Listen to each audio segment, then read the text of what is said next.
a few years ago, my hormones were totally out of whack and I didn't know that's what was wrong.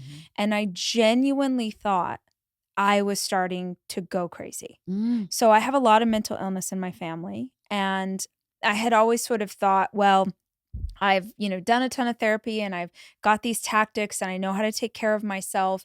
And I sort of dodged that bullet was what I told myself. And I started to have crazy mood swings. Like I would be fine and then all of a sudden I'd be having a panic attack or I'd be fine and then I'd be filled with rage. Like I can't control myself or I'd be fine and then I'd be crying in the floor. And I thought it's finally happening. I'm Mm. getting close to 40 and I'm losing my mind. And Mm. I'm not saying that in a flippant way. I was kind of afraid to look at it because I thought if I go to a doctor and they diagnose me, I'm going to be devastated. Yeah. So How scary. yeah, I finally got to a place where I was like, something really is wrong with me.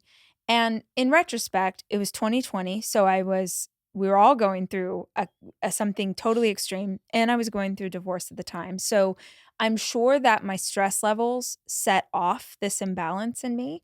But I went to actually a neurologist because I Mm. thought something was wrong with my head. I was having extreme brain fog, all these symptoms.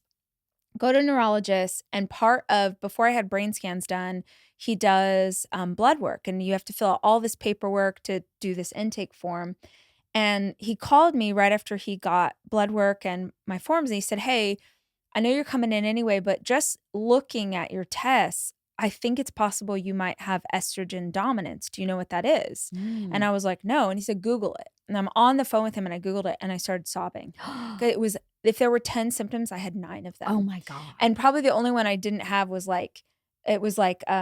that you'd lost your appetite for sex, but I wasn't having sex with anybody. So I was like, Right. I wouldn't have known if I had. Right. Um, and it was so wild to get that diagnosis because immediately I could get some help. Yeah. And before that, I just thought, well, I have to live with this now. Mhm. And I don't know, but I wonder how many women think that they're having emotional problems, mental health problems, physical problems, and don't understand it's hormone based.